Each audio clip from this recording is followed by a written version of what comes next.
Ma femme m'a quitté sans prévenir, puis ma chef s'est assurée que je ne me sente pas seul. Cela a commencé par le silence.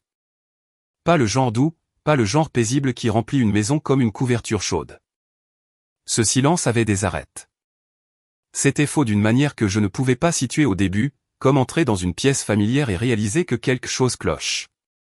La porte n'était pas verrouillée. Ce fut le premier signe. Le second, pas de musique, pas d'odeur de dîner, pas de verre de vin sur le comptoir, juste le silence et un appartement qui sonnait creux d'une manière que je ne pouvais nommer. J'avais les mains pleines, sac d'ordinateur portable, clés, une barre énergétique à moitié écrasée que je n'avais pas terminée depuis 14 heures. J'ai tout laissé tomber à la porte et j'ai regardé autour de moi. Au premier coup d'œil, tout semblait normal. Le plaid du canapé encore à moitié plié, les oreillers mal alignés. Une bougie éteinte sur le rebord de la fenêtre. Puis je me suis tourné vers la chambre. Sa valise avait disparu. Pas le petit sac de week-end qu'elle prenait pour les escapades. Non, la valise. La grande. Celle que nous n'utilisions que pour les voyages ou les grandes occasions. Il y avait un mot sur le comptoir. Pas plié, pas dramatique, juste un post-it, légèrement de travers. Je suis désolé, Rémi. Je ne peux plus faire ça. Pas d'explication, pas d'émotion, pas de pourquoi. Je l'ai lu 3 fois, debout dans la cuisine comme si quelqu'un m'avait frappé à l'estomac et que je n'avais pas encore enregistré la douleur. Je ne l'ai pas appelé, je ne lui ai pas envoyé de message. Je suis juste resté là, le réfrigérateur ronronnant en arrière-plan, et j'ai laissé le poids s'installer. Elle était partie, et je n'avais aucune idée pourquoi. Je ne pouvais pas rester dans cet appartement. Le silence continuait de grandir, dévorant l'air. Alors, j'ai fait la seule chose que je savais faire. Quand le monde partait en spirale, je suis retourné au bureau. Il était presque 22 heures. Quand je suis entré, la plupart des lumières étaient éteintes. Seuls les éclairages de secours projetaient tout dans une faible lueur jaune. Mon bureau était exactement comme je l'avais laissé. Net, prévisible. Des feuilles de calcul ouvertes, des rappels de calendrier clignotants, sûrs. C'est là que j'ai vérifié Instagram. Non pas parce que je la cherchais. Je me suis dit ça, mais parce que je voulais du bruit, de la distraction, n'importe quoi. Et c'était là, une notification, Benoît Dubois a été tagué sur une photo de Marine Dubois. Benoît Dubois. Le nom m'a frappé de côté. Nous étions allés à l'université ensemble. Même dortoir, même canapé taché de bière, même fête de fraternité. Nous n'étions pas les meilleurs amis, mais nous étions assez proches pour avoir une histoire. Assez proches pour que voir son nom maintenant dans ce contexte fasse quelque chose se nouer dans mon estomac. J'ai cliqué sur le tag. La photo n'était pas incriminante, juste lui sur un toit, tenant un verre. Coucher de soleil en arrière-plan. Une fête, mais Marine était dans les commentaires. Week-end parfait. Le nœud s'est resserré. J'ai cliqué sur son profil. J'ai fait défiler. Plus de photos de toi. Plus de fêtes. Rien d'inhabituel jusqu'à ce que je tombe sur une d'il y a 3 jours. Posté tard le soir. Éclairage tamisé, flou, comme si quelqu'un l'avait prise rapidement sans réaliser ce qu'il avait capturé. Benoît était au premier plan, levant un verre. Mais en arrière-plan, encadré entre son épaule et le bord du canapé, se trouvait Marine, ma femme, à califourchon sur les genoux de quelqu'un, riant, sa main sur sa hanche, et l'homme sur les genoux duquel elle était assise, c'était Benoît. Ma poitrine s'est vidée. J'ai fixé l'écran pendant ce qui m'a semblé être des minutes. J'ai zoomé, dézoomé. J'ai essayé de me convaincre que je me trompais, que c'était un jeu de lumière, que ça ne pouvait pas être elle, mais c'était elle. Le pull était le sien. La façon dont elle penchait la tête en arrière quand elle riait, c'était indubitable. Je connaissais chaque centimètre de cette femme, chaque habitude, chaque signe. Et je reconnaissais la trahison quand je la voyais. Ce n'était pas seulement du sexe. C'était de l'intimité, de la familiarité, du confort. Elle ne résistait pas. Elle était chez elle dans ses bras d'une manière qu'elle ne l'avait pas été avec moi depuis des mois. J'ai fermé l'application, me suis assis sur ma chaise et j'ai juste regardé. Pas quelque chose en particulier. Pas l'écran, ni le bureau, ni le mur. J'ai regardé dans cet espace horrible et invisible qui s'ouvre lorsque votre monde se fissure et que les choses en lesquelles vous avez le plus confiance deviennent des étrangères. Depuis combien de temps cela durait-il? Combien de nuits avait-elle dit qu'elle travaillait tard ou qu'elle était au yoga ou qu'elle prenait un verre avec des amis? Combien de mensonges avais-je avalé parce que je l'aimais assez pour la croire? Et Benoît, de toutes les personnes, un ami, un vieil ami, mais quand même quelqu'un qui me connaissait, quelqu'un qui me serrait la main, partageait ma bière, plaisantait sur des souvenirs que nous avions enfouis dans des gobelets en plastique rouge et des discours de remise de diplôme. J'avais la nausée. Je voulais jeter mon téléphone à travers la pièce. Le briser. Le briser. Briser le souvenir de chaque fois que Marine m'avait embrassé avec cette même bouche, ri de mes blagues, tracé des cercles paresseux sur ma poitrine en disant « Tu es le seul qui me voit ». Quel putain de mensonge. Mais je n'ai pas pleuré. Pas alors. J'ai travaillé. Je me suis enterré dans les chiffres, les factures, la mise en forme des colonnes parce que les chiffres ne mentaient pas. Ils ne trahissaient pas votre ami d'université et ne laissaient pas de mots sur le comptoir. Il était quelque temps après 2 heures du matin quand j'ai entendu des pas. Légers, des talons confiants. Valérie Chevalier, ma chef. Elle est entrée dans l'embrasure de mon bureau, les bras croisés, un demi-sourire aux lèvres. On vous paie en plus pour ça? J'ai levé les yeux, surpris, incapable de dormir, clairement. Ses yeux se sont adoucis en voyant mon expression, le col froissé, les yeux rouges, le café à peine touché. Elle est entrée doucement, prudemment. Vous ressemblez à un homme qui s'effondre, a-t-elle dit. Je n'ai pas répondu. Elle m'a étudié un instant, puis a dit doucement, quoi que ce soit, ça ne s'améliorera pas en faisant semblant que ça n'est pas arrivé. Je l'ai regardée et pour la première fois depuis des heures, je ne me suis pas senti complètement seul. Mais je n'ai pas répondu non plus. Pas encore. Parce qu'une douleur comme celle-ci ne s'exprimait pas facilement. Pas avant de vous avoir complètement vidé. Et je ne faisais que commencer. Je ne suis pas rentré chez moi pendant 3 jours. Non pas parce que je ne pouvais pas affronter l'appartement, même si ça en faisait partie, mais parce que le bureau était devenu plus qu'un lieu de travail. C'était devenu une barrière, un endroit où les chiffres étaient nets, les décisions mesurables, et où la trahison ne vivait pas dans l'ombre. Les murs ici étaient minces, littéralement en carton et en verre. On pouvait tout entendre si on écoutait bien. Appel téléphonique, soupir fatigué, le bourdonnement d'un chagrin silencieux quand quelqu'un pensait que personne ne regardait. Je pensais pouvoir m'y cacher.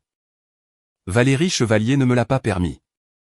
Cela a commencé par de petites choses. Un deuxième café laissé à côté du mien le matin. Pas de mots, juste son approche minimaliste et caractéristique de l'empathie. Un projet qu'elle a réassigné d'un junior moins efficace à moi. Des emails tard le soir me mettant en copie sur des choses que je ne verrais normalement pas. Et puis vint la confrontation. C'était jeudi.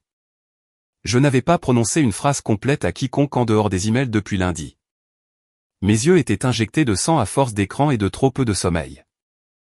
J'étais penché sur un rapport trimestriel dans la salle de pause, goûtant à peine le café brûlé que je remplissais depuis 6 heures du matin. Valérie est entrée comme une tempête en talons hauts. Rémi. Je n'ai pas levé les yeux. Et, tu n'es pas bien. Toujours, je n'ai pas levé les yeux. Elle s'est rapprochée. Je pouvais sentir son parfum. Subtil, sec, comme du cèdre et quelque chose de plus vif en dessous.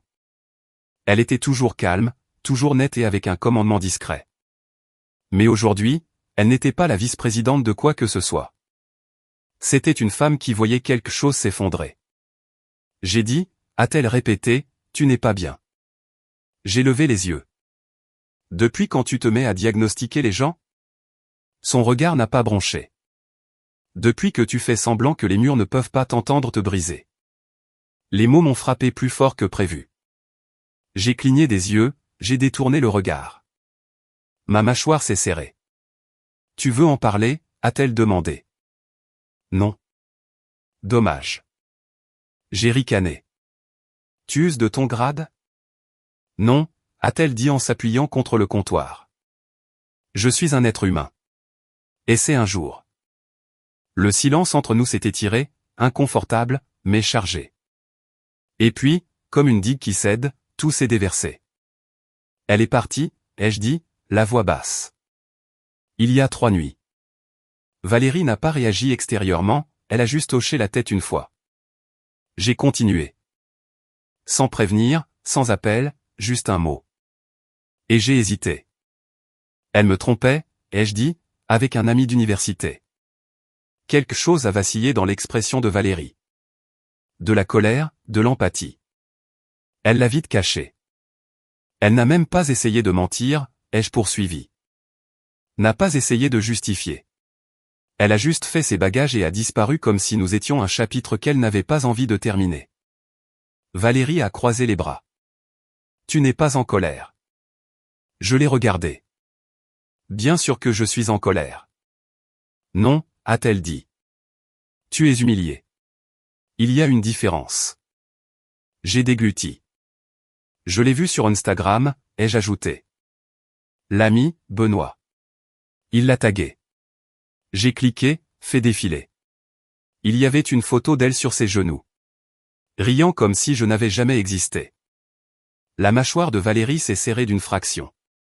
J'ai fixé le café dans ma main comme s'il pouvait répondre pour elle. Dis-moi, chevalier, quelle est la stratégie? Boire plus? Dormir moins? Faire semblant qu'elle ne m'a pas fait me sentir comme celui qui a échoué? Valérie s'est rapprochée. Sa voix s'est faite basse. Non, tu te rends trop bien pour te perdre à nouveau. J'ai cligné des yeux. Quoi? Tu m'as bien entendu. Tu agis comme si tu avais été jeté. Tu ne l'as pas été. Tu as été sous-estimé. Je n'ai pas répondu. Ma gorge était serrée. Tu te montres, a-t-elle poursuivi. Tu fais le travail. Tu dors. Tu manges. Tu ne te caches pas dans ton chagrin en faisant semblant que c'est un abri. Et après, ai-je demandé. Un jour, j'arrête par magie de m'en soucier. Non, a-t-elle dit avec un demi-sourire qui n'atteignait pas tout à fait ses yeux. Mais un jour, tu commenceras à te soucier de toi plus que tu ne te souciais de quelqu'un qui ne te méritait pas. Je l'ai regardé, vraiment regardé. La force de sa posture, la façon dont elle se tenait comme quelqu'un qui avait déjà été brisé et avait refusé de se laisser définir par cela. Tu en as bavé, ai-je dit. Elle n'a pas répondu. Pas directement, mais son silence en disait assez. Pendant un instant, nous sommes restés là, le bourdonnement du réfrigérateur, le seul son. Puis Valérie s'est redressée. Tu restes sur le compte Nicole, a-t-elle dit, son ton redevenant professionnel. Et je veux ses projections du 3e trimestre pour lundi. J'ai hoché la tête. Oui, madame. Elle a fait une pause à la portée, Rémi. Oui. Ne laisse jamais quelqu'un te quitter te faire sentir que tu ne vaux pas la peine qu'on reste pour toi. Puis elle est partie. Cette nuit-là, je suis resté tard, non pas parce que j'en avais besoin. Le rapport était déjà terminé, mais parce que je ne voulais pas rentrer chez moi. J'ai arpenté les couloirs après que tout le monde soit parti. Le bourdonnement des néons, le doux frémissement de la ville derrière la fenêtre. C'était le seul endroit qui me semblait le moins du monde solide. Je suis passé devant le bureau de Valérie. La porte était ouverte. Sa veste était toujours drapée sur la chaise.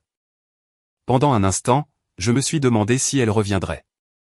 Puis j'ai réalisé qu'elle n'était jamais vraiment partie.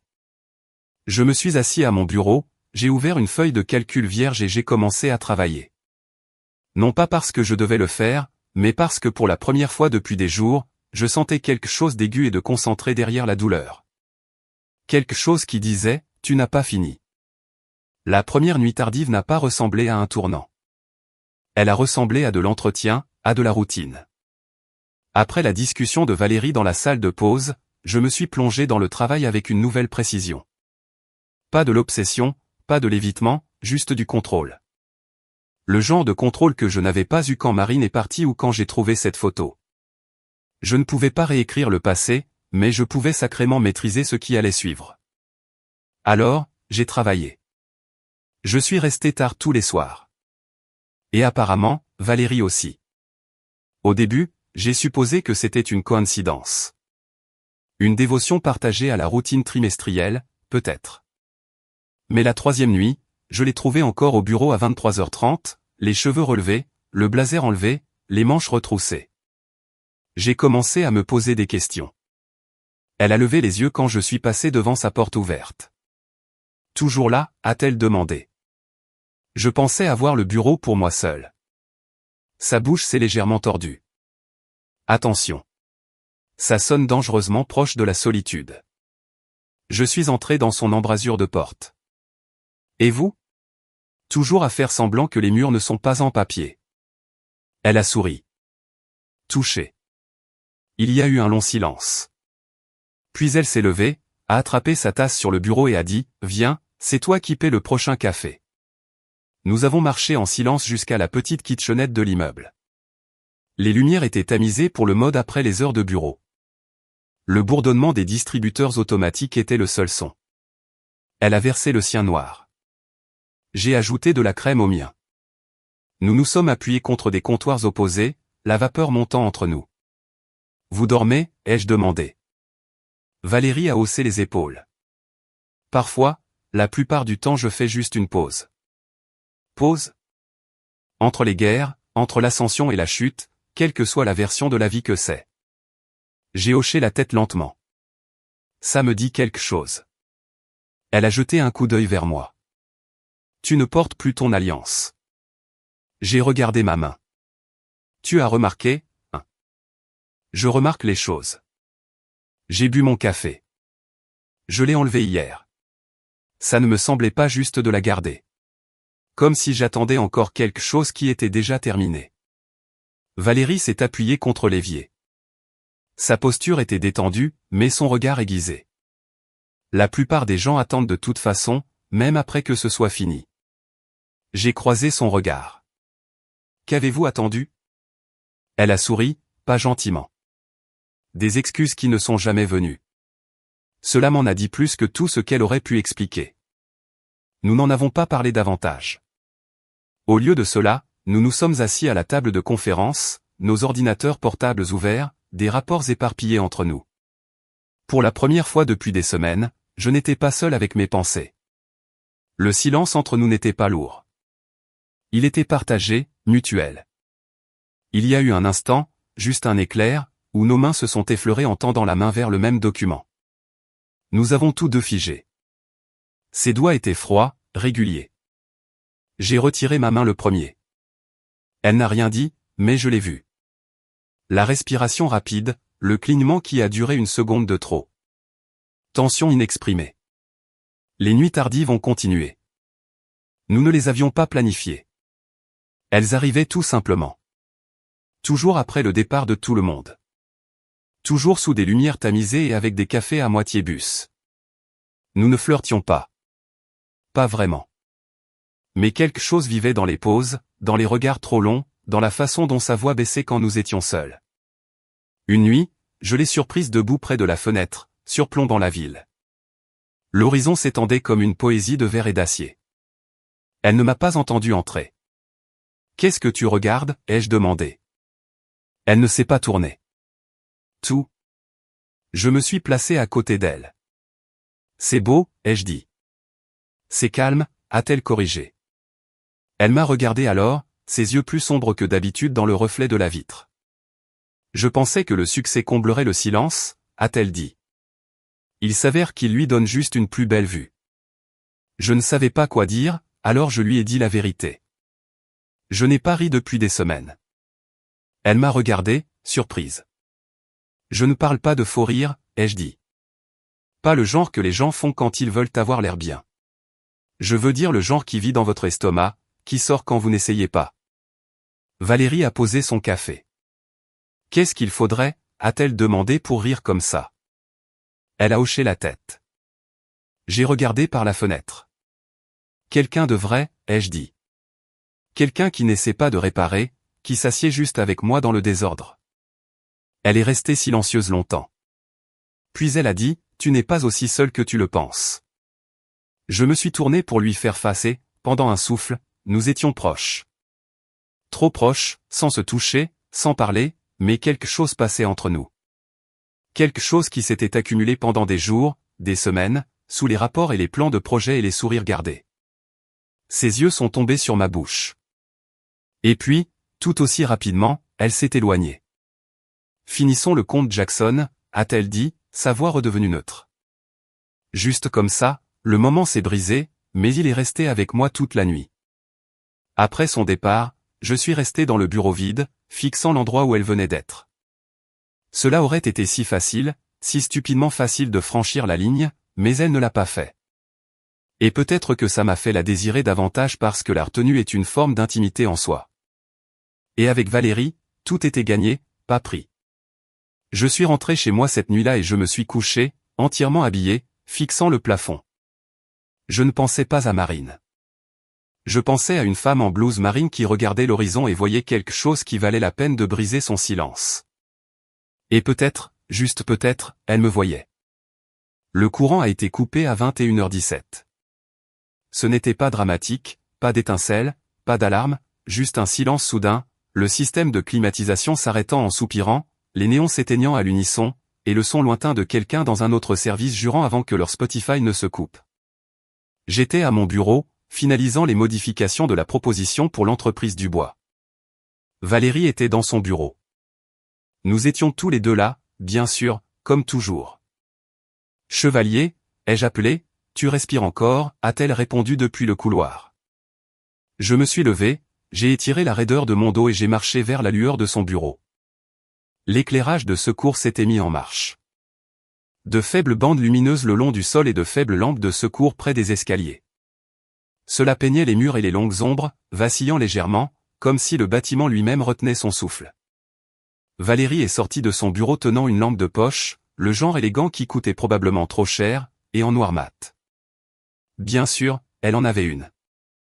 Elle l'avait probablement depuis des années, attendant un moment comme celui-ci. On dirait que nous sommes les deux derniers debout, a-t-elle dit.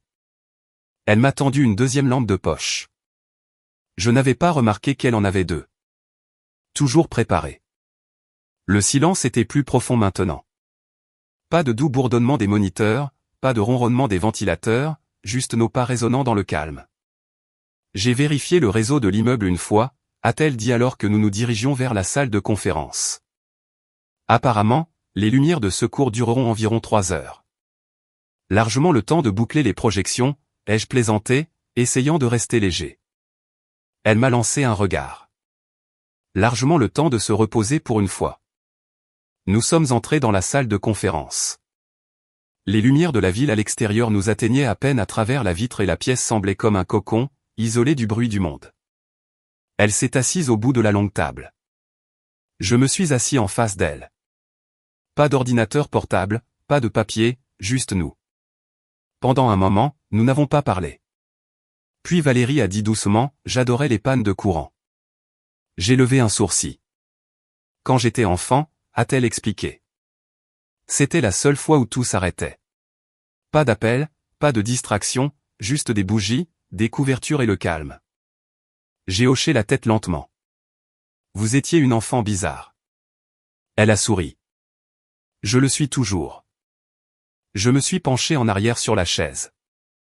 Je ne vous voyais pas comme quelqu'un de nostalgique. Je ne le suis pas, a-t-elle dit. Je me souviens juste ce que ça faisait de ne rien attendre de moi. Pas de délai, pas de titre, juste le calme. La façon dont elle l'a dit m'a serré la poitrine parce que c'est ce que j'avais perdu aussi. Tout espace où je pouvais juste être sans performance ni pression. Votre famille était proche, ai-je demandé. Elle a haussé les épaules. Assez proche pour se blesser. Pas assez pour rester. J'ai laissé cela s'installer une seconde. Mon père est parti quand j'avais 12 ans, ai-je dit. Il a dit à ma mère qu'il allait chercher du lait. Il n'est jamais revenu. Elle m'a regardé, son visage s'adoucissant. Je me souviens l'avoir regardé attendre, ai-je continué. Chaque jour, comme si la porte allait s'ouvrir et qu'il allait tout annuler comme si ça n'était jamais arrivé. Vous avez attendu aussi? J'ai hoché la tête. Jusqu'à ce que j'arrête de croire aux portes. Elle s'est penchée légèrement en avant, les coudes sur la table. Et maintenant, a-t-elle demandé. Toujours à attendre que quelqu'un revienne? La question m'a frappé plus fort que prévu. Je pensais que oui, ai-je admis, mais ensuite j'ai réalisé que je ne la manque pas. Je manque la version de moi qui croyait que j'étais suffisant pour que quelqu'un reste. Valérie n'a pas parlé tout de suite. Puis elle a dit, tu étais suffisant. Tu le es toujours. Elle n'était juste pas prête pour assez. La lampe de poche entre nous a vacillé. Pendant une seconde, la pièce s'est assombrie et nos ombres ont dansé sur les murs, longues, déformées, se touchant même quand nous ne le faisions pas. Pourquoi êtes-vous toujours célibataire, ai-je demandé soudainement, me surprenant moi-même. Elle n'a pas bronché. Parce que j'ai été mariée une fois, a-t-elle dit. Je me suis redressé. Vous? Elle a hoché la tête. Il y a 5 ans, il s'appelait Jacques. Cabinet d'avocat. Charmant, rapide avec les mots. Et il a trompé, a-t-elle dit platement, à plusieurs reprises. Mais ce qui a mis fin à tout ça, ce n'était pas les affaires. J'ai attendu. C'était la façon dont il me faisait me sentir ordinaire, a-t-elle dit, comme si je ne valais jamais l'effort. Je l'ai regardé. Vraiment regardé. L'intellect aiguisé, l'esprit sec, la femme qui portait la force comme une seconde peau. Il était aveugle, ai-je dit. Elle a esquissé un petit sourire fatigué. Peut-être, ou peut-être juste brisé. La lampe de poche a vacillé à nouveau. Cette fois, j'ai tendu la main et je l'ai stabilisée. Nos doigts se sont effleurés. Nous sommes restés immobiles tous les deux. Elle ne s'est pas retirée. Moi non plus. Pour la première fois depuis le départ de Marine, je ne me sentais pas comme un homme défini par la perte. Je me sentais présent, vu. Et la femme en face de moi, ma chef, celle qui semblait toujours intouchable. Elle m'a regardé comme si elle me voyait tout entier. Pas de titre, pas de chagrin, juste moi. Rémi, a-t-elle dit doucement. J'ai croisé son regard. Je ne suis pas ta mission de sauvetage. Je sais, et tu n'es pas ma distraction. Je ne veux pas l'être. Nous sommes restés là, à un souffle l'un de l'autre et pendant un instant douloureux et dangereux. J'ai cru qu'elle allait combler l'espace entre nous. Elle ne l'a pas fait, mais elle ne s'est pas éloignée non plus. Les lumières se sont rallumées. Nous avons tous deux cligné des yeux. Le sort était rompu. Elle s'est levée en lissant sa blouse. Tout son professionnalisme était revenu. Vous devriez dormir, a-t-elle dit. Oui. Grosse journée demain. Bien sûr. Mais en la regardant retourner à son bureau, l'écho de ce moment persistait comme une chaleur sur ma peau. Je ne savais pas ce que nous étions, mais je savais ce que nous n'étions plus, des étrangers. L'invitation est arrivée un mardi. Valérie a déposé un itinéraire imprimé sur mon bureau sans un mot, juste un léger sourire tirant le coin de sa bouche. Elle est partie sans attendre de réponse, ses talons claquant doucement sur le sol poli. J'ai baissé les yeux. Présentation de la stratégie exécutive, sommet régional d'Aquitaine. Conférencière invitée, Valérie Chevalier, VP, stratégie d'entreprise. Compagnon de voyage, Rémi H. Mon nom était sous le sien comme s'il était à sa place. Pas d'explication, pas de demande, juste la décision prise. Je l'ai rattrapé devant son bureau. Vous m'avez choisi. Elle s'est tournée nonchalamment. J'ai besoin de quelqu'un qui ne me laissera pas tomber. J'ai croisé les bras. Nous avons 2 stratèges seniors au-dessus de moi. Elle a incliné la tête. Ils se soucient plus de leur nom sur la bannière que des résultats. Je me soucie des résultats. Je l'ai regardé attentivement. C'est une question de travail? C'est toujours une question de travail, a-t-elle dit, mais sa voix contenait quelque chose en dessous. Pas de la chaleur. Exactement. Quelque chose de plus calme, de plus personnel. Nous sommes partis jeudi matin. Le trajet vers Aquitaine a été calme au début. Elle m'a laissé gérer la musique, ce qui signifiait du soft indie rock, des paroles sur la perte et la guérison, et des cigarettes tard le soir. Elle n'a pas commenté, mais je l'ai vu taper du pouce en rythme sur le volant. À un moment donné, elle a demandé, « Que feriez-vous si vous n'étiez pas dans la stratégie ?» J'ai haussé les épaules. Probablement gérer un café quelque part. Quelque chose de petit. Prévisible. Le prévisible est sous-estimé, a-t-elle dit. Nous avons partagé un regard. Un de ces silences chargés où aucun de nous ne bougeait, mais où tous les deux savaient que quelque chose changeait.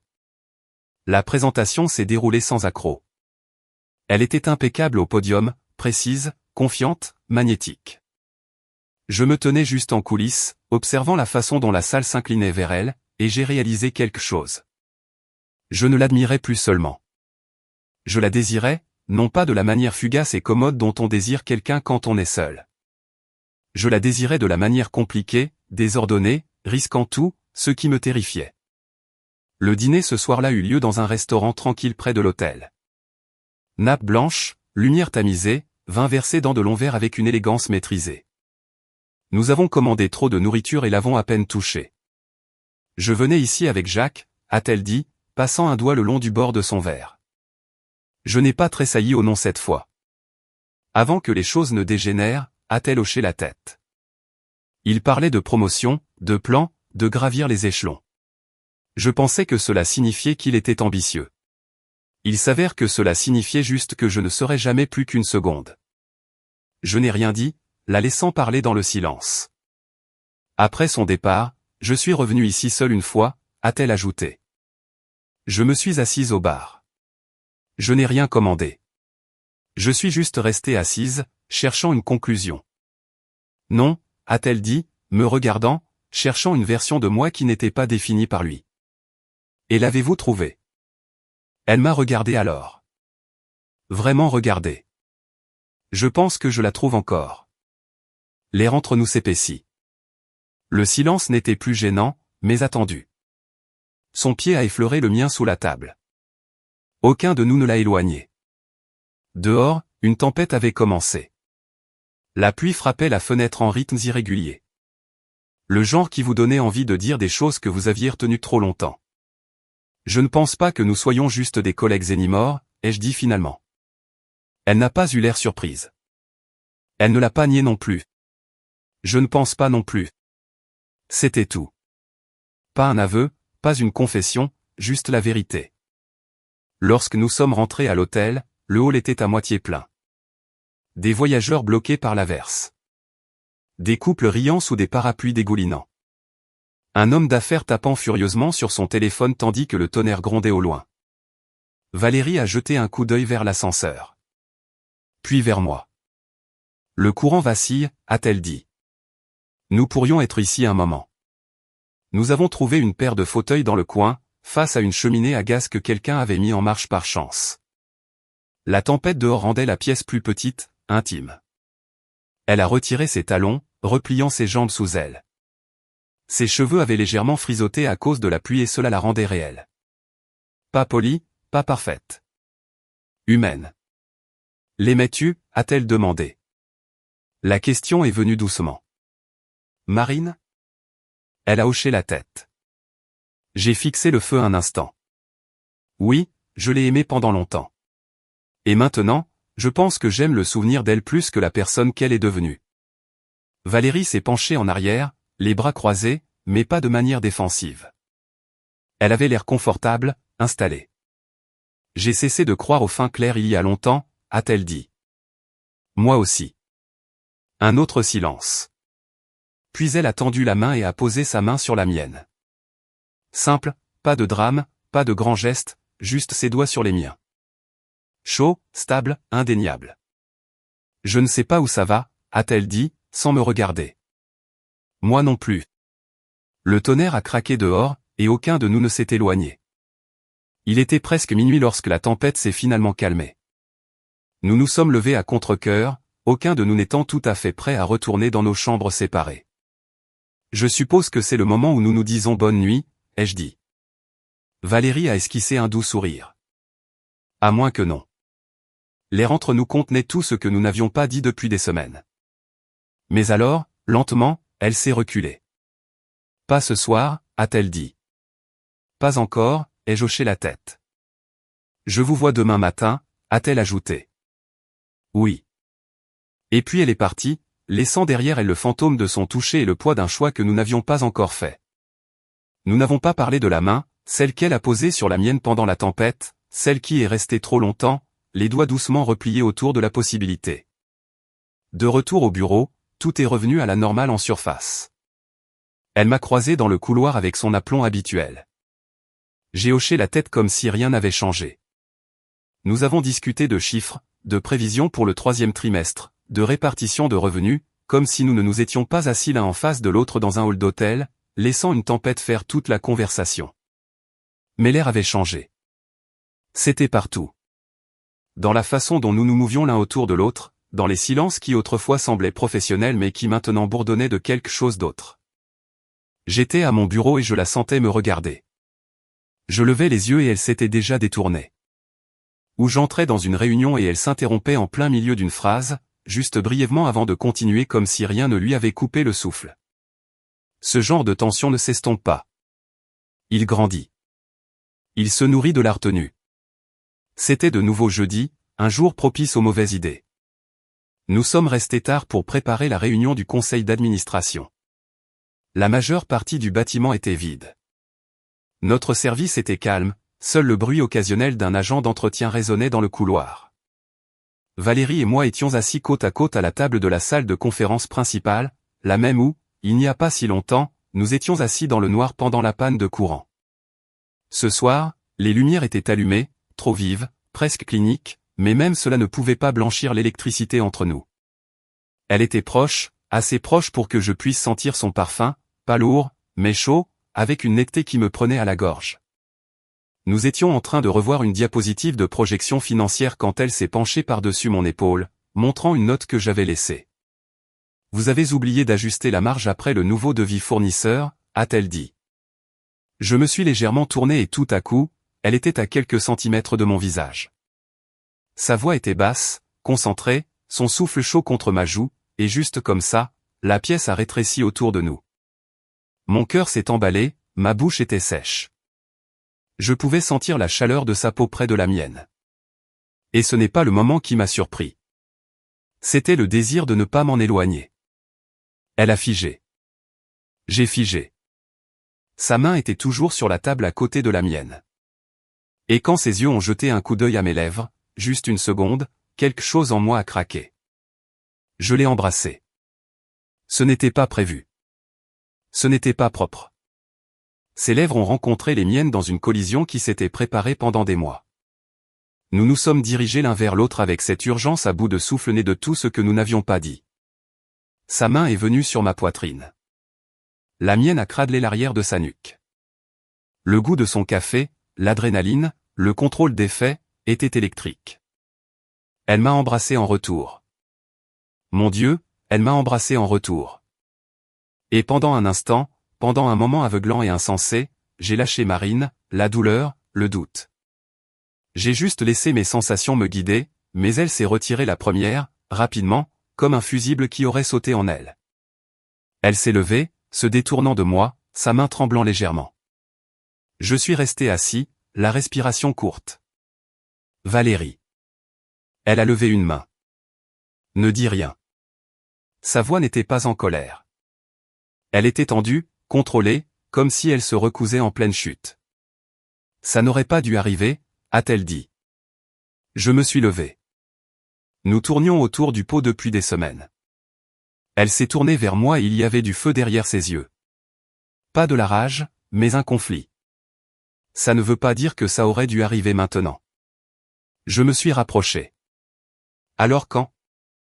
Elle a secoué la tête, passant une main dans ses cheveux. Tu es encore à vif, Rémi. Tu es encore en train de découvrir qui tu es sans elle. Et moi? Elle s'est arrêtée. Quoi, ai-je demandé? Je ne veux pas être ta prochaine erreur. Ma poitrine s'est serrée. Tu penses que c'est une erreur? Sa voix a baissé. Non, c'est ça le problème. Le silence entre nous était assourdissant. Elle a marché jusqu'à l'autre bout de la pièce, puis s'est tournée vers moi. J'ai trop travaillé pour redevenir quelqu'un que je respecte. Je ne me laisserai pas défaire juste parce que le timing est opportun. Ce n'est pas opportun, ai-je dit. C'est inévitable. Elle a fermé les yeux. A expiré difficilement. Quand elle m'a regardé à nouveau, sa garde était levée. Pas froide, juste distante. Rentrez chez vous, Rémi, a-t-elle dit. Je n'ai pas bougé. Je suis sérieuse. Alors, je l'ai fait. Mais pas avant d'avoir regardé une dernière fois et de l'avoir vue debout en tête de table, là où le pouvoir résidait, les bras croisés, la mâchoire serrée, les yeux pleins de tout ce qu'elle ne se permettrait pas de désirer. Cette nuit-là, je n'ai pas dormi. Le fantôme de son baiser me hantait. Ce n'était pas doux. Ce n'était pas gentil. C'était une allumette sur de l'essence. Et même maintenant, je pouvais encore sentir la brûlure.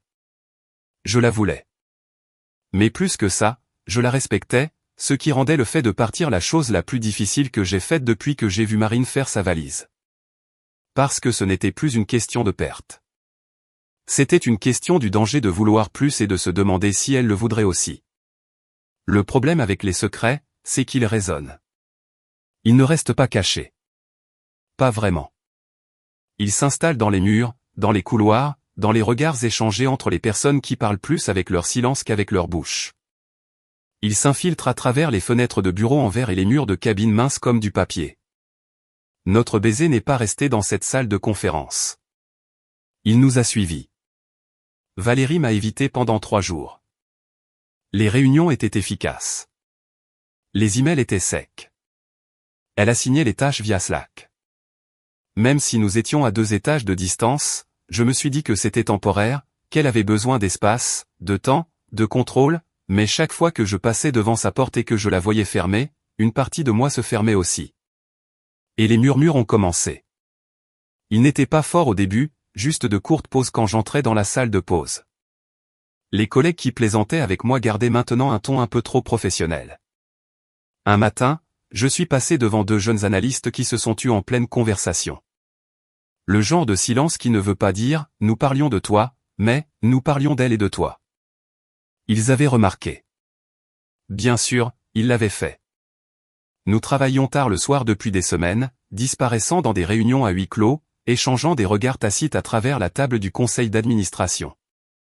Valérie était respectée, admirée, intouchable, et maintenant j'étais l'homme qui l'avait touchée. Ou du moins, c'est comme ça que ça se présentait. Le jeudi, le silence s'est rompu. Mon téléphone a sonné pendant une synchronisation trimestrielle. Je n'ai pas reconnu le numéro, mais l'indicatif régional était local. Je suis sorti pour répondre, ma voix tendue. Allô. La ligne a grésillé. Puis sa voix. Rémi. Marine. Mon estomac s'est tordu. Je ne devrais pas appeler, a-t-elle dit rapidement. Je voulais juste parler. Tu es parti, ai-je répondu platement. Il n'y avait rien à dire. Il y a eu une pause. J'ai fait une erreur. Cette phrase, cette putain de phrase. Je ne veux pas qu'on se remette ensemble, a-t-elle ajouté. Je ne demande pas ça. Alors pourquoi appelles-tu? Je t'ai vu, a-t-elle dit doucement, avec elle. Ma mâchoire s'est serrée. Pardon? À ce sommet, en Aquitaine, quelqu'un que je connais était là. Je t'ai vu aussi au dîner. Et alors? Marine a hésité. Tu avais l'air heureux. C'était censé être une confession ou peut-être une offre de culpabilité. Je ne savais pas. Je suis resté silencieux. Benoît était une erreur, a-t-elle dit, une stupide égoïste. Ne dis rien. Je devais juste le dire. Je n'attends rien. Je voulais juste que tu le saches. La ligne est restée silencieuse pendant un long moment, puis j'ai dit, je t'ai aimé. Elle a inspiré comme si elle allait pleurer, mais, je ne regrette pas d'être invisible. Puis j'ai raccroché. Je n'ai pas pleuré. Je n'ai pas rage. Je suis juste resté dans le couloir, le téléphone toujours à la main, me sentant comme si j'avais enfin fermé une porte dont j'étais resté trop longtemps au seuil. Plus tard dans la nuit, j'ai trouvé Valérie toujours dans son bureau. La porte était ouverte. Cela seul ressemblait à un changement. Elle a levé les yeux quand j'ai frappé sur le cadre. J'ai une seconde, ai-je demandé. Elle a hoché la tête. Je suis entré, j'ai fermé la porte derrière moi, je me suis assis en face d'elle. Pendant une seconde, aucun de nous n'a rien dit. Puis j'ai parlé. Elle m'a appelé. Valérie a cligné des yeux. Votre femme? Oui. Elle a dit qu'elle avait fait une erreur. Elle a dit qu'elle nous avait vus. Le visage de Valérie n'a pas changé, mais ses doigts se sont légèrement recroquevillés sur le bord de son bureau. Je lui ai dit que je ne regrettais pas d'être invisible. Valérie a incliné la tête. Et vous vous sentez vu maintenant? J'ai dégluti. Par vous, toujours. La pièce a de nouveau changé. L'air s'est épaissi, cette même tension se tissant entre nous. Mais alors, elle s'est penchée en arrière sur sa chaise et le masque a glissé en place. Il y a des rumeurs, a-t-elle dit. Je sais. Ils disent que je vous ai favorisé. Que nous sommes impliqués. J'ai hoché la tête. Je l'ai entendu. Et nous le sommes, a-t-elle demandé, la voix basse. J'ai croisé ses yeux. Nous nous sommes embrassés. Ce n'est pas une relation. Non, ai-je dit, mais ça pourrait l'être. Son souffle s'est coupé juste un instant. Pas si ça te ruine, a-t-elle ajouté. Et si ça me construit à la place? Cela l'a arrêté. Je me fiche de ce qu'il pense, ai-je continué. Je me soucie de ce que vous ressentez. Elle s'est levée et a marché jusqu'à la fenêtre, les bras croisés fermement sur sa poitrine. La ville en contrebas clignotait de lumière nocturne. Nous étions assez hauts pour nous sentir séparés de tout cela, comme des dieux regardant de l'Olympe, liés par nos propres règles. Rémi, a-t-elle dit, j'ai attendu. Ce n'est pas seulement nous. Je sais. J'ai passé des années à construire ça. Ma réputation, mon autorité, s'ils pensent que je couche avec mes subordonnés directs. Vous ne l'êtes pas, ai-je dit. Nous nous sommes embrassés une fois. Ce n'est pas un scandale. Mais ça pourrait le devenir, me suis-je levé. Et nous allons juste faire semblant que ça n'est pas arrivé? Elle s'est tournée vers moi. Non, a-t-elle dit, mais nous n'allons pas agir en conséquence non plus. Pas encore. Sa voix était ferme, inflexible, et pourtant je voyais la lueur derrière ses yeux. La même que j'avais vue dans l'obscurité pendant la panne de courant et à nouveau dans le hall de l'hôtel. Et maintenant, même dans sa retenue, elle s'en souciait. Elle était juste terrifiée de ce que cela pourrait lui coûter. Et je comprenais cela, mais ça ne rendait pas les choses plus faciles. D'accord, ai-je dit doucement. Alors j'attendrai. Elle a cligné des yeux. Attendez? J'attendrai que vous soyez prête à vouloir quelque chose sans peur. Elle n'a pas répondu, mais ses lèvres se sont entr'ouvertes et ses yeux, pendant un battement de cœur, ont tout dit ce que sa bouche ne voulait pas. Cela a commencé par des pas rapides, inopinés, trop secs pour le protocole du bureau. J'étais à mon bureau en train de revoir une réconciliation de fournisseurs quand je les ai entendus. Des talons frappant le carrelage comme un avertissement. Quand j'ai levé les yeux, j'ai vu Marine debout au milieu du bureau comme si elle y avait encore sa place. Cheveux bouclés, maquillée, portant le même manteau beige qu'elle portait pour dîner avec mes parents. Elle était belle, comme si la trahison l'avait en quelque sorte polie, mais tout ce que je ressentais était une chaleur lente et pulsante dans ma poitrine. Quelques têtes se sont tournées. Personne n'a parlé. Tout le monde pouvait sentir le changement de pression atmosphérique. Elle s'est dirigée directement vers mon bureau. Rémi, a-t-elle dit. Sa voix était trop forte pour la pièce. Marine. Mon ton était plat. J'ai essayé d'appeler.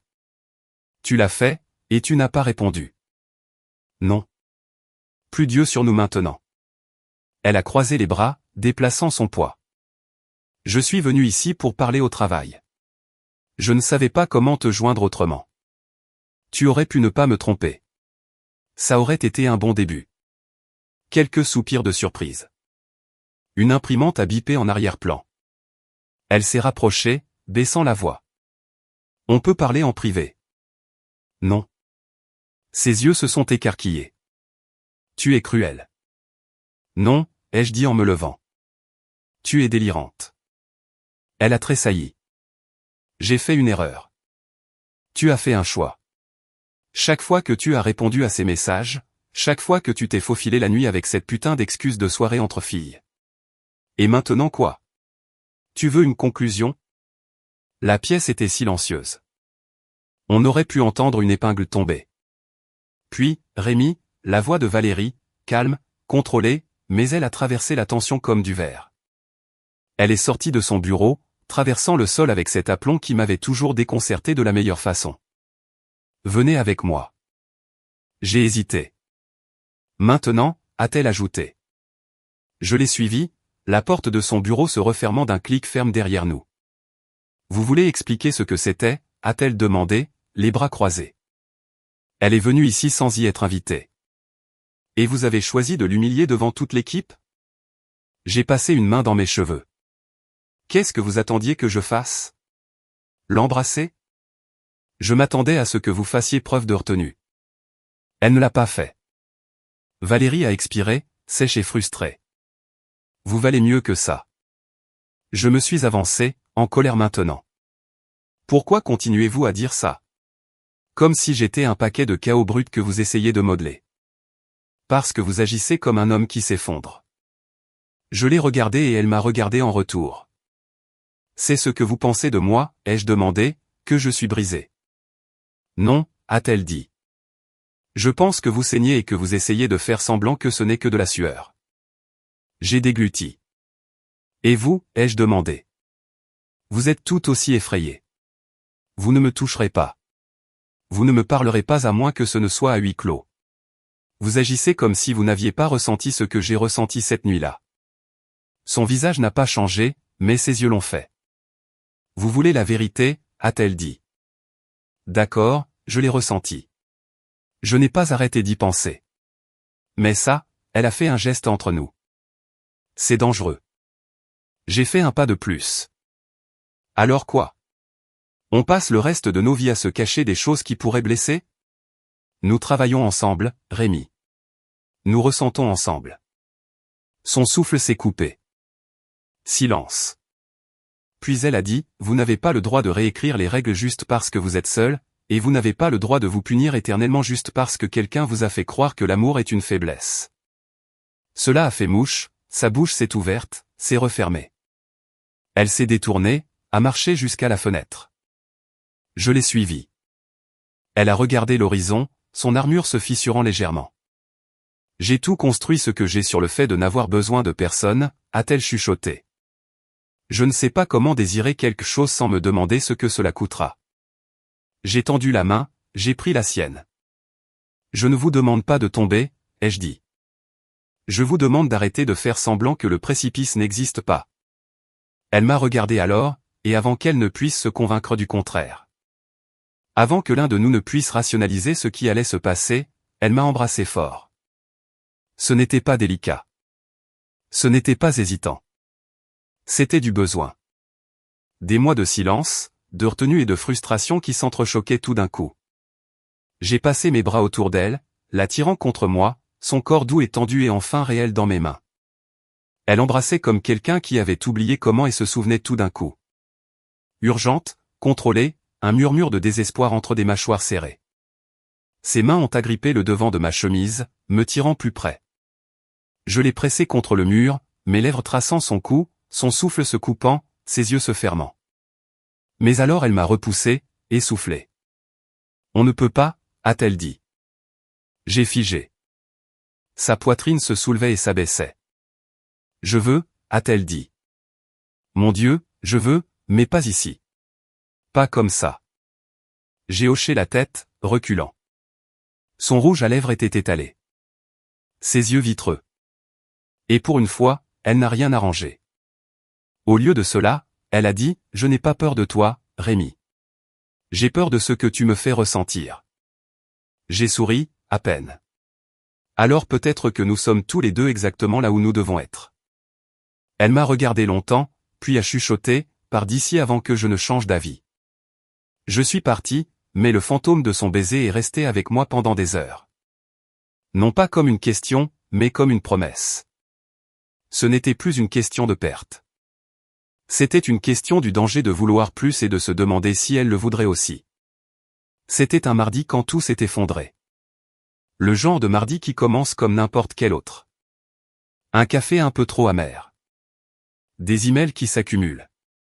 Une réunion qui aurait dû être un email. Le genre de journée qui semble prévisible jusqu'à ce que le sol cède sous vos pieds. J'étais à mi-chemin de l'examen des projections trimestrielles quand j'ai reçu l'email. Objet, demande de réunion RH examen de la direction. Heure, 11h30. Participants, directrice RH, PDG, Valérie Chevalier, Rémi H. Pas de contexte, pas d'explication. Mon estomac s'est noué. J'ai regardé à travers le bureau vers le bureau de Valérie. La porte était fermée, les stores tirés, ce qui n'arrivait jamais sauf si quelque chose n'allait pas. Je me suis levé, j'ai marché, j'ai frappé une fois. Sa voix était calme. Entrez. Je suis entré. Elle a levé les yeux de son bureau, pâle mais sereine. Vous avez reçu l'invitation, a-t-elle dit. Oui, ils savent. J'ai fermé la porte derrière moi. Comment? Quelqu'un nous a vus. Sa voix était tendue. Après l'incident avec Marine, la nouvelle s'est vite répandue. Le conseil d'administration a commencé à poser des questions. Les RH nous ont signalé. Vous l'avez nié. Elle a levé les yeux brusquement. Je ne suis pas une menteuse, Rémi. Je ne voulais pas dire. Elle a levé une main. Je leur ai dit qu'il n'y avait pas de favoritisme, pas de plainte officielle, que c'était personnel. Je me suis assis en face d'elle, le pouls battant. Je prendrai la responsabilité, ai-je dit doucement. Elle a cligné des yeux. Quoi? Je dirais que j'ai initié ça. Que je vous ai poursuivi. Vous essayez de maintenir des limites. J'ai dépassé ces limites. Arrêtez, a-t-elle dit. Je suis sérieuse. Et j'ai dit, arrêtez. Ses yeux étaient féroces maintenant. Vous pensez que je vous laisserai vous jeter sous le bus pour moi? Je préférerais perdre ce travail que de vous voir perdre tout ce que vous avez construit. Elle s'est levée alors, a contourné le bureau, s'est appuyée sur le bord devant moi. Vous pensez que je n'ai pas lutté pour chaque pouce d'autorité que j'ai dans cette entreprise, a-t-elle dit, que je ne sais pas à quelle vitesse on peut vous l'enlever. Je suis resté silencieux. Elle a expiré. Je ne vous laisserai pas saigner pour moi. Je ne saigne pas, ai-je dit. Je choisis. Elle m'a regardé longtemps, cherchant mon visage. Puis elle a chuchoté, mon Dieu, je déteste t'aimer pour ça. La pièce était silencieuse. Et puis, vous m'aimez. Elle a tressailli. Je ne voulais pas dire. Vous avez dit que vous m'aimiez. Elle a détourné le regard. J'ai dit, je déteste ça. Cela compte quand même. Elle n'a pas répondu. Je me suis levé, j'ai comblé l'espace entre nous, j'ai pris sa main. Vous n'avez pas à me protéger, ai-je dit. Pas de ça. Pas de vous. Je n'ai jamais laissé personne me choisir avant, a-t-elle chuchoté. Alors peut-être qu'il est temps que vous le fassiez. La réunion des RH était clinique. La pièce était blanche, froide, tapissée de verre qui vous faisait vous sentir comme un spécimen sous étude. La directrice était assise les mains croisées. Le PDG, un homme nommé Monsieur Leclerc, qui parlait rarement à quiconque en dessous de vice-président, avait l'air ennuyé d'être même présent. Valérie était assise bien droite à côté de moi, son blazer boutonné, ses cheveux impeccables. Le seul signe de stress était la ligne tendue de sa mâchoire. Je vais faire simple, a dit Monsieur Leclerc. Nous avons reçu plusieurs rapports informels de conduite inappropriée entre un manager et un subordonné. Nous avons besoin de clarification. Valérie a parlé la première. Il n'y a eu aucune violation de politique, aucune coercition, aucun avantage professionnel étendu. Et pourtant, a dit le responsable RH, il y avait un élément romantique. Valérie a hésité, puis a hoché la tête. Oui. Monsieur Leclerc m'a regardé. Confirmez-vous cela? J'ai croisé son regard. Oui. Cette relation est-elle continue? J'ai regardé Valérie. Elle m'a regardé et pour une fois il n'y avait aucune peur. Oui, a-t-elle dit.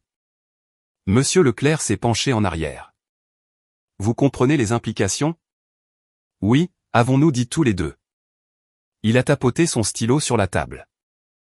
Mademoiselle Chevalier, votre poste détient une autorité sur Monsieur H. Cela seul crée une perception de conflit. J'en suis consciente, a-t-elle dit. Avec effet immédiat. Vous êtes placé en congé administratif en attendant un examen. Je me suis tendu. Elle non. Elle a juste hoché la tête une fois. Compris.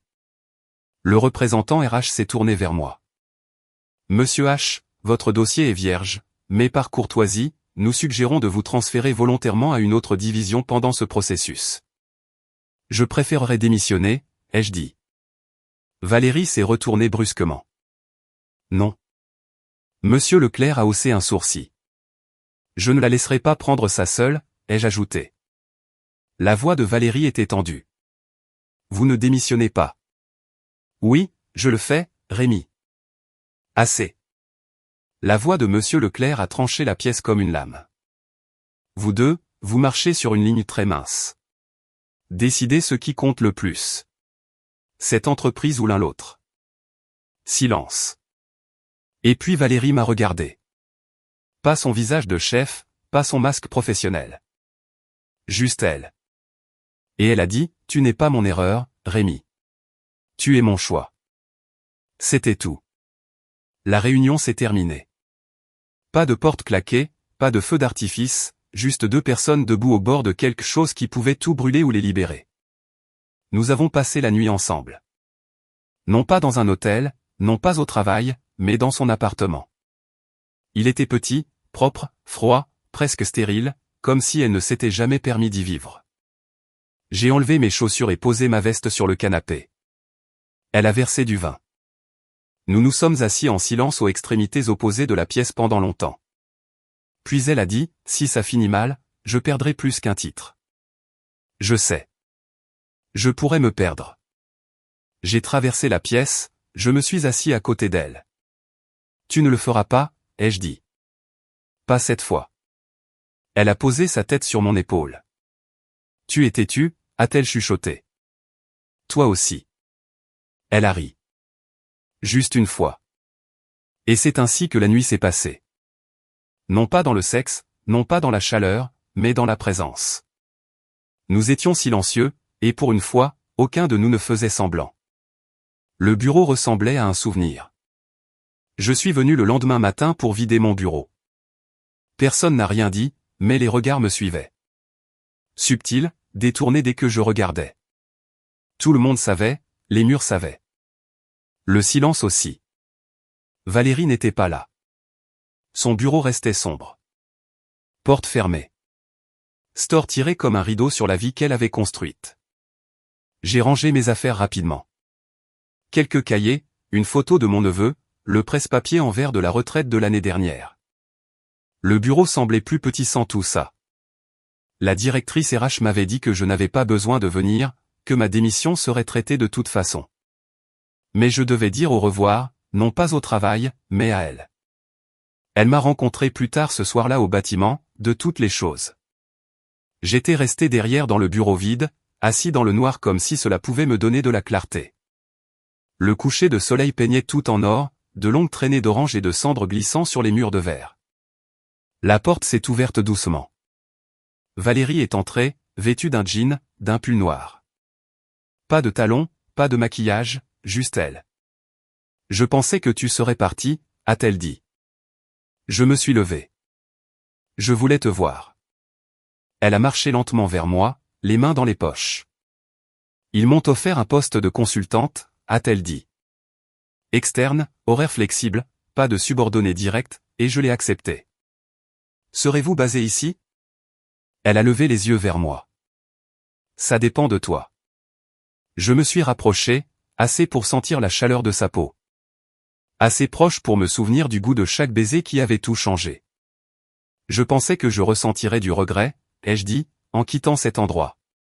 Mais non. Non pas parce que ça n'avait pas d'importance, mais parce que j'ai déjà trouvé ce que j'étais censé en retirer. Elle m'a regardé, sa voix soudain calme. Et qu'est-ce que c'est? Toi. Elle a cligné des yeux. Son souffle s'est coupé. Plus de règles, a-t-elle demandé. Non pas taquine, non pas rusée, mais vulnérable. Plus de faux semblants, ai-je dit. Sa main s'est levée et a touché mon visage. Alors reste. Je veux bien, mais... Je l'ai coupé avec un baiser. Doux, délibéré. Pas de frénésie, juste de la certitude. Quand je me suis retiré, elle a souri. Je croyais qu'on avait convenu. Plus de baisers de minuit dans ce bâtiment, a-t-elle chuchoté. Techniquement, ai-je dit, jetant un coup d'œil à l'horloge, il est minuit 1. Elle a ri. Vraiment ri. Et j'ai vu les années d'armure tomber de son visage comme de la poussière. pour une fois, nous ne tombions pas. Nous étions déjà au sol et toujours debout. Nous nous sommes assis dans la salle de conférence après, comme nous l'avions fait tant de fois auparavant.